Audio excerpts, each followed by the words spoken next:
sema kwa lugha kushinda malaika, jameni, kama mimi sina upendo, mimi ni kitu bure. Upendo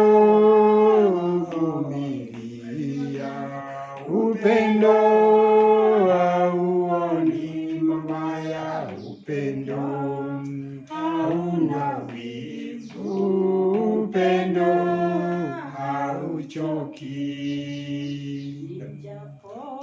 Japohubiri sana mbele ya watu wengi, jamani, kama mimi sina upendo, mimi ni kitu bure. Upendo huvumilia, upendo hauoni mabaya, upendo hauna wivu, upendo hauchoki. Japotoa mwili wangu niungue motoni, jamani, kama mimi sina upendo, mimi ni kitu bure.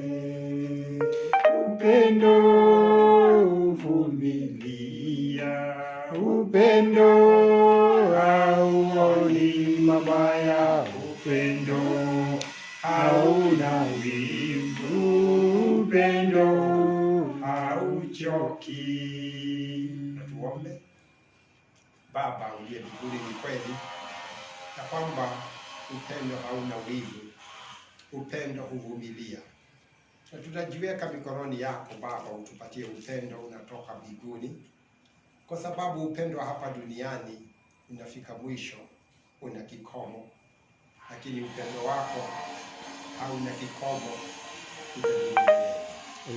Kabidhi mikononi yako, utuzungumzie kupitia neno lako, na tumeomba tukiamini katika jina la Bwana wetu Yesu Kristo.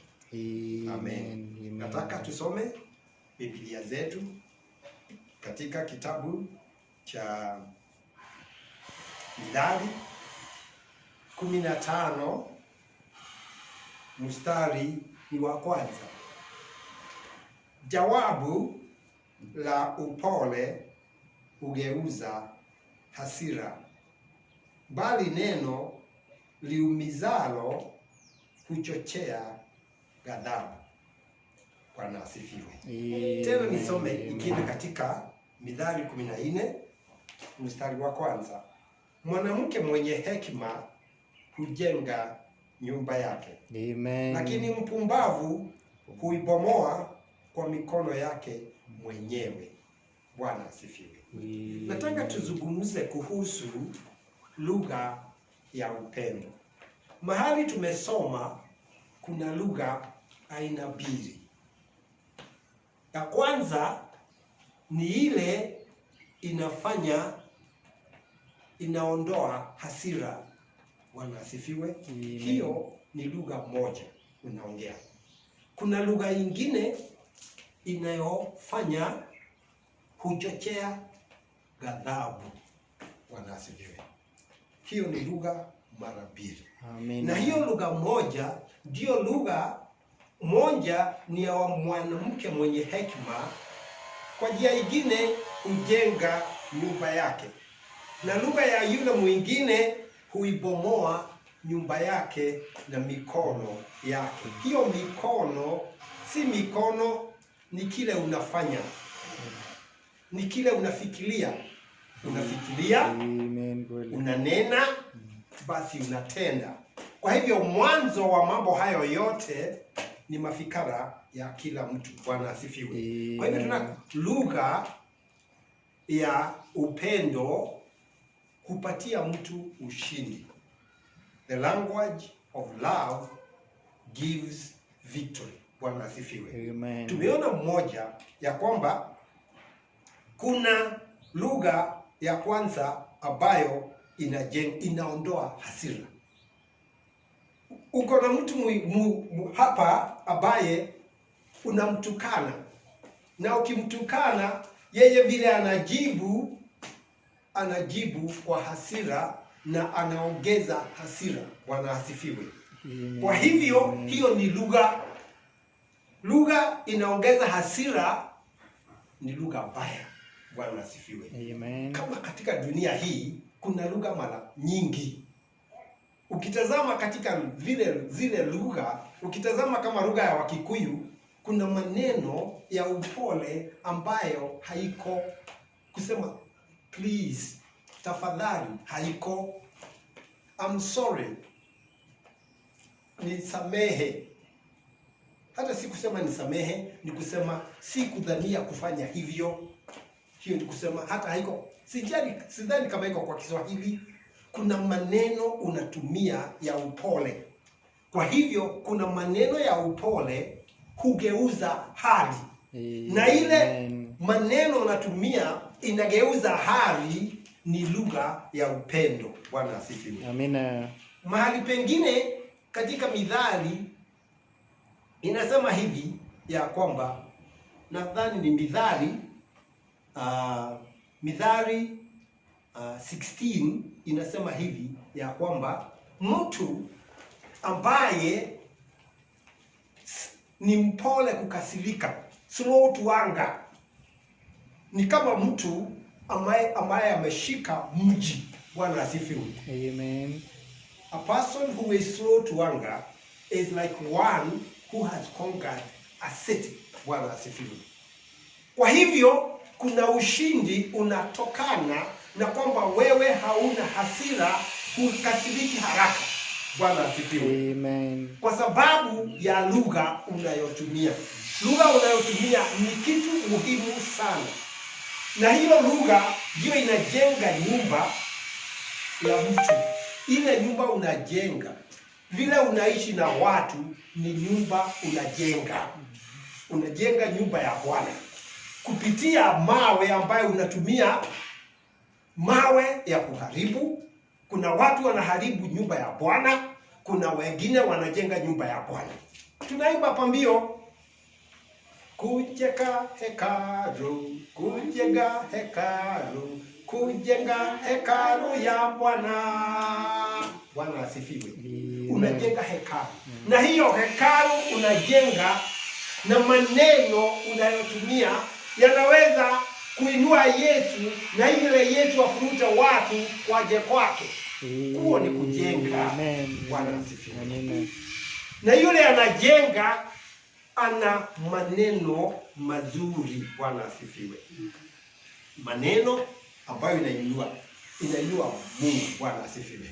Kuna watu ambao hawajajua upendo ni nini. Bwana asifiwe. Kama nabii alisema ya kwamba wakati mmoja alikuwa anapigwa na watoto, akisema kitu anapigwa, anatukanwa, na kuna mama mmoja aliyokuwa mzuri na akamuongelesha lugha mzuri.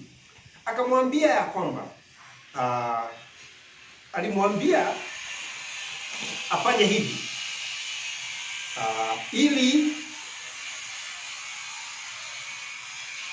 alikuwa anaitwa Mrs. Temple, na akasema ya kwamba alimchukua, she got me up on her lap and she put me up in her arms and started crying over me. Akanichukua akaniweka kwake kwa mikono, akaanza kulilia. Kwa sababu ya nini? Huyo ni mtu aliye na upendo. Mtu anaweza kulilia mtu ako na upendo. Anataka kumsaidia. Amen. Okay? Amen. Akasema, Billy, I'm going to do something for you, honey. Mpendwa, nitajaribu kufanya kitu kizuri kikusaidie. I'm going to give you a little piece of string. Nitakupatia hii uzi, na ukifika mahali, you take this string Billy. Sasa anamsihi, chukua hii uzi, and whenever you get mad, na ukikasirika, you just stop. Usimame and tie 9 knots in that string. Utengeneze viungo 9 kwa hiyo uzi.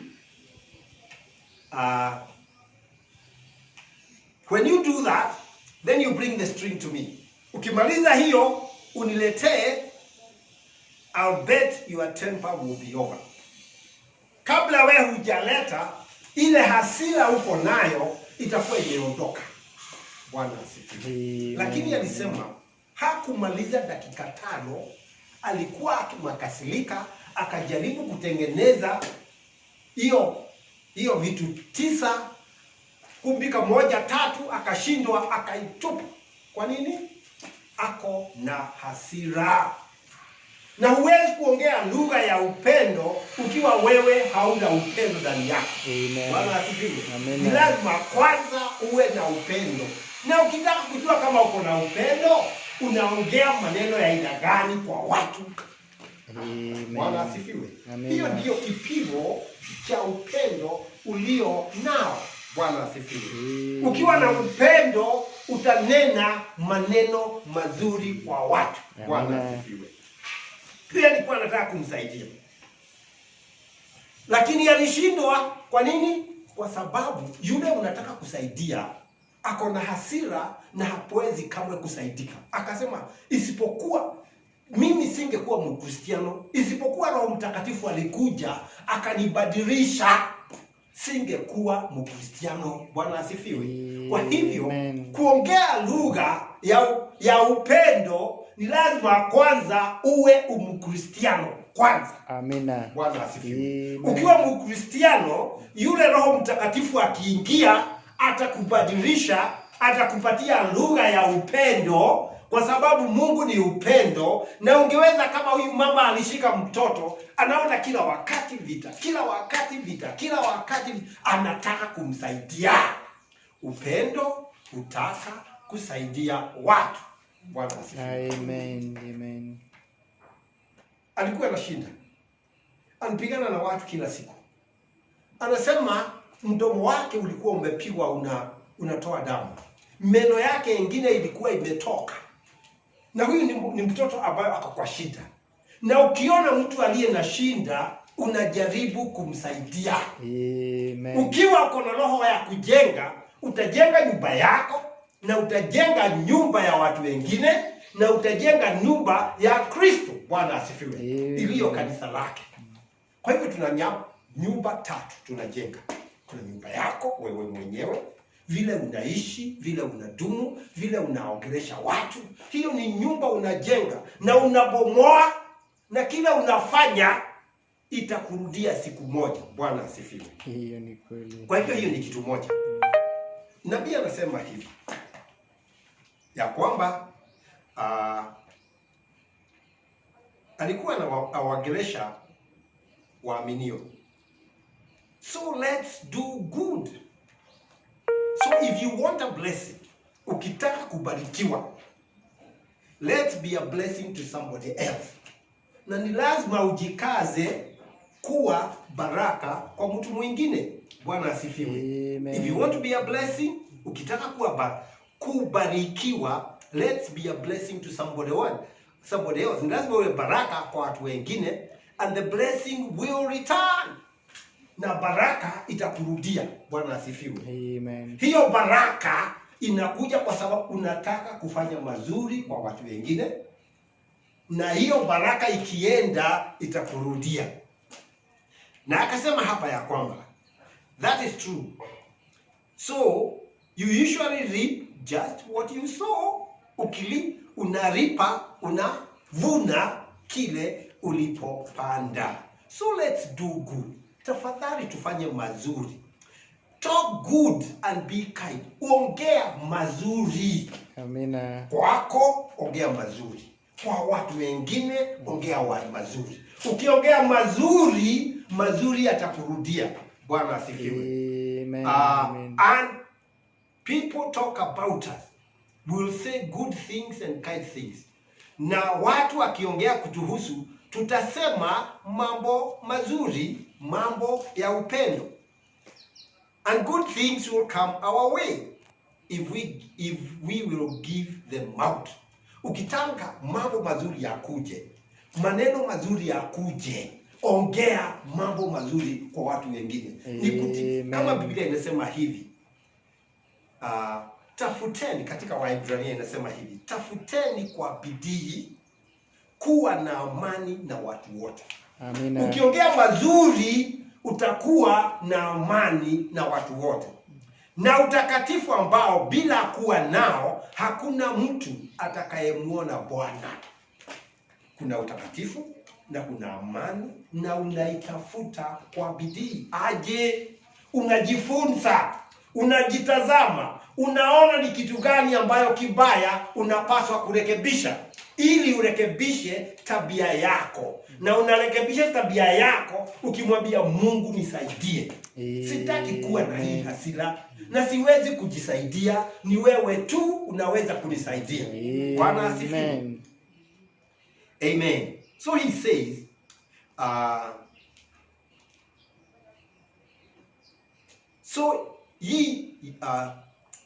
so yielded you are, where umejitoa, that Christ speaks the kind of words he would speak. Lugha ya upendo ni Kristo anaongea kupitia wewe. He thinks the kind of thoughts he would think. Anafikiria mazuri, nia nzuri kupitia wewe, through you. He does the kind of works he would do through you. Anafanya matendo mazuri kupitia wewe. You are yielded and rested. Na ukijipeana kwake, wewe unapumzika. Bwana asifiwe. Amen. Amen. Unaweza kusema kama Paulo alisema, kwangu kuishi ni Kristo na hata kufa ni Kristo. Bwana asifiwe. Alright, anasema hapa ya kwamba you are so surrendered, umejitoa. Christ speaks through the lips. Kristo anaongea kupitia mdomo wako, na thinking through your mind, na anafikiria kupitia mafikara yako. See through your eyes, anaona kupitia macho yako. Act through the temperament, anafanya mambo kupitia vile unajibu kwa watu. Bwana asifiwe. Na pia anasema hivi, when somebody says something evil against someone, mtu akinena mambo mabaya, sometimes that claims to have the spirit, na pengine anasema ako na roho, I'll get even with them if it takes me my last day. Anasema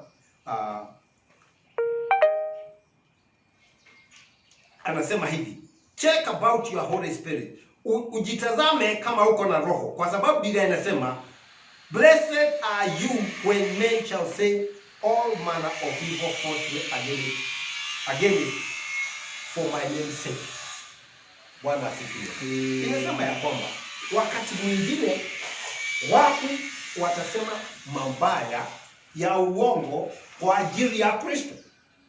Na Biblia inasema katika Luka 17 inasema hivi ya kwamba Yesu akamwambia wanafunzi, majaribu yanayofanya watu watende dhambi hayana budi kuweko. Ni lazima kuna kuja vitu vya kutukwaza.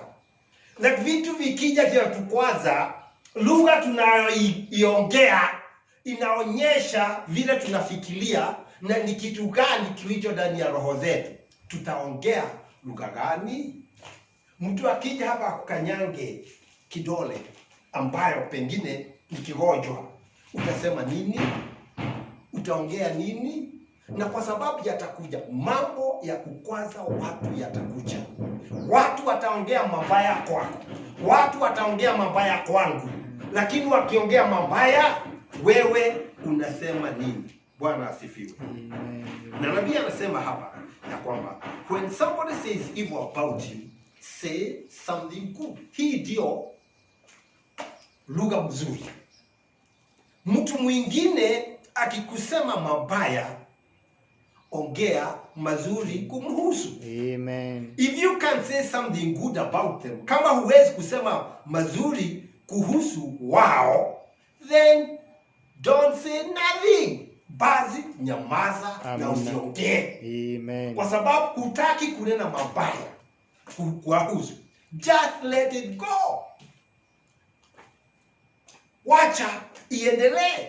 And when you get to yourself, na ukija peke yako, pray for them. Uwaombee. Unajitahidi kuweka bidii ili ukae na imani na watu wote, ili uongee lugha ya Mungu. Bwana asifiwe. Amen. Amen. Kuna dada mmoja nabii anaongea hasa, aliyekuwa anafikiria mazuri na lugha yake ilikuwa mzuri kila wakati. Akasema hivi, kuna mtu aliyekuwa mgonjwa, akasema ya kwa so it is just the devil trying to tempt him. Ni shetani alikuwa anataka kumjaribu. He is a great tempter.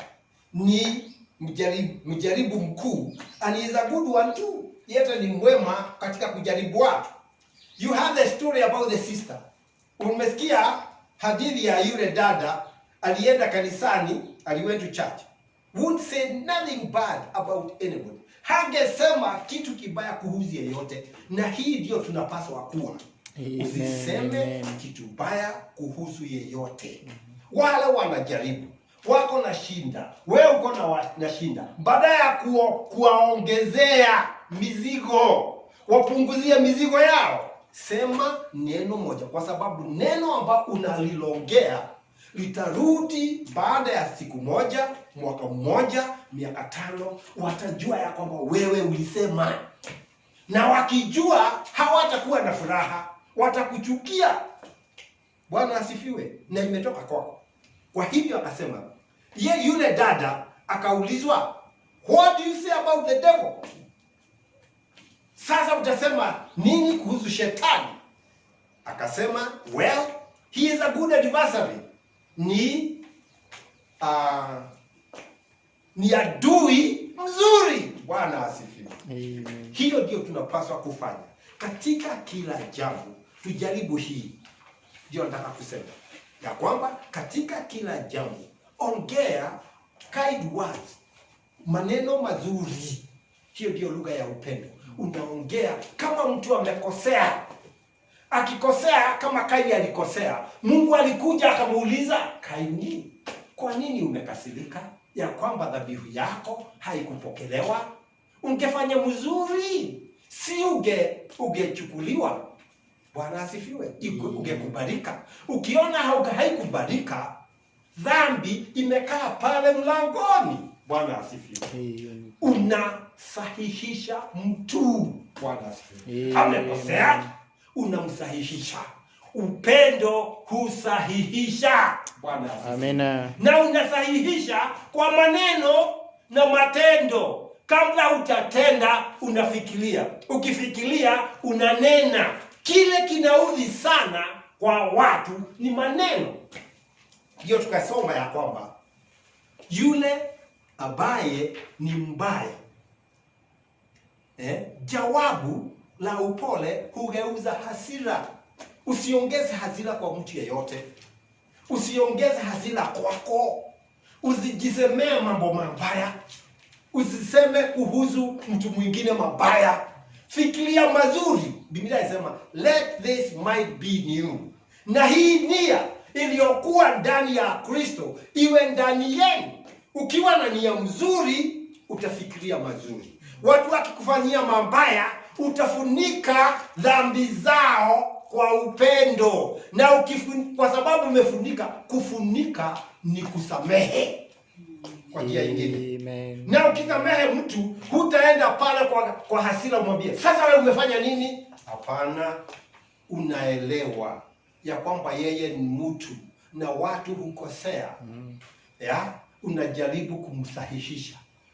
Ni kweli kama Yesu alifanya na wanafunzi wakati alikuwa aende Yerusalemu. Wakatuma watu waende mbele, wanapitia katika mji wa Samaria. Na walipofika pale, wakaona sisi hatutaki kumkaribisha. Naye Yohana na Yakobo wakakasirika. Wakamwambia Yesu, hawa hawataki kukukaribisha. Tufanye nini? tunataka tuitishe moto kutoka juu iwachome kama vile Eliya alifanya. Yesu akamwambia, hapana, nyinyi hamjui roho anayemtawala ni wa aina gani. Bwana asifiwe. Roho anayekaa ndani anataka kufanya mema. Hata ikawa nabii Eliya alifanya, alichoma watu, mimi Roho Mtakatifu akija hataki watu watukane watu, wachome watu, wadharau watu. Bwana asifiwe. Amina. Yesu anawasahihisha. Bwana asifiwe. Amina. Na hiyo lugha ya upendo ilikuwa ndani ya Mungu. Wakati Adamu na Hawa walipoenda kinyume, wakakula mti ambao hawakupaswa kukula, mti wa dhambi, mti wa kifo, alikuja kwa sasa, Adamu uko wapi? Adamu uko wapi? Unatafuta mtu. Upendo na lugha mzuri inatafuta watu, inawaleta karibu. Lugha mbaya inafuruta watu, wanaenda mbali.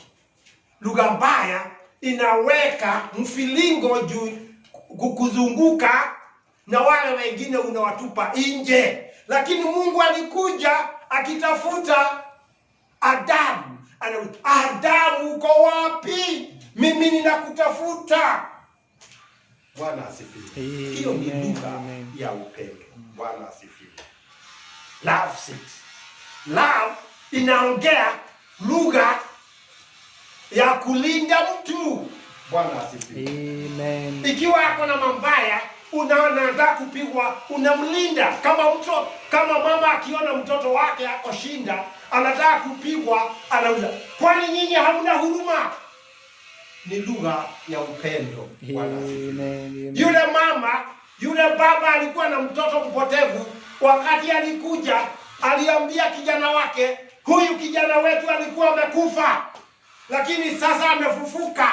Ni lugha ya kulinda. Amen. Yule mama ambaye Yesu alimkuta kwa kanisa, alikuwa anataka kupigwa mawe, alimlinda, akamwambia yule ambaye hana dhambi na atupe jiwe la kwanza. Upendo hulinda watu. Amen. Na ukiwalinda, ukiwasamehe, wanasikia ni sehemu yako, umewafuruta, umetengeneza amani. Upendo ndio tu inatengeneza amani. Kwa sababu Mungu mwenye upendo ndiye mfalme wa amani. Bwana asifiwe. Ukiwa na upendo unaweza kulinda. Bwana asifiwe. Amina. Ukiwa na upendo unaongea maneno mazuri, positive words. Na maneno mazuri hujenga ndani, hutuliza moyo, hufanya mtu awe na nguvu. Unaweza kusema tafadhali nisaidie. Bwana asifiwe. Unaweza kunyenyekea kwa sababu yule anakaa ndani yako ni mnyenyekevu. Learn of me, jifunze nami upate upumziko, kwa sababu mimi ni mnyenyekevu. Bwana asifiwe. Ukijifunza na Yesu, na Yesu ni mnyenyekevu, utakuwa mnyenyekevu. Utaongea lugha ya unyenyekevu. Bwana asifiwe. Unaheshimu watu. Mtu mnyenyekevu anaheshimu watu.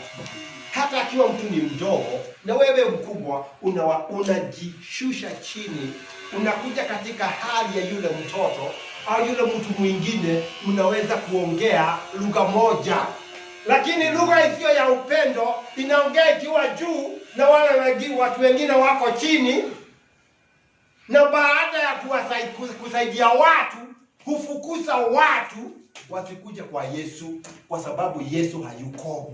Yesu ndiye hutengeneza hali ya upendo ndani ya watu. Yesu ndiye hutengeneza hali ya upole ndani ya watu. Yesu ndiye huongea hiyo lugha mzuri akiwa ndani yako. Amen. Yesu akija ndani yako anabomoa ile maneno mabaya, kwa sababu naanza kujifunisha na yeye, na yeye ni neno. Na akiwa neno ni roho, kwa sababu neno alisema neno ninalonena ni neno na ni uhai. Bwana asifiwe. Amen. Amen. Neno la upendo. Kusamehe. Bwana asifiwe. Amen. Kuhesabu. Ukihesabu unauliza kama Petro. Anauliza, ndugu yangu anaweza kumfanyia madhara mara ngapi nikiwa namsamehe? Ukiwa una upendo huhesabu mabaya. Bwana asifiwe. Ukiwa na upendo unavumilia. Bwana asifiwe. Tulisoma ya kwamba love bears all things. All things iko nje. Kuna vitu viwili unaongea kuhusu. Kuna kile kiko ndani. Bwana asifiwe. Kile kiko ndani ni kizuri. Na kile kwa sababu kina nguvu, hata ukinena mabaya hasikii kile kibaya. Hata Yeremia alipowekwa ndani ya matope hakuwa na vibaya, anasifu Mungu. Bwana asifiwe. Amen. Huoni mabaya, husikii mabaya, unatazama neno na mapenzi ya Mungu. Bwana asifiwe. Amen. Kwa sababu wewe uko na upendo. Wanaongea tena, upendo hufanya mambo mazuri kwa watu. Upendo unasamehe watu. Upendo huongea maneno mazuri. Uko na shukrani, unasema thank you. Bwana asifiwe. Asante. Unaweza kukubali watu. Yeye amekusaidia.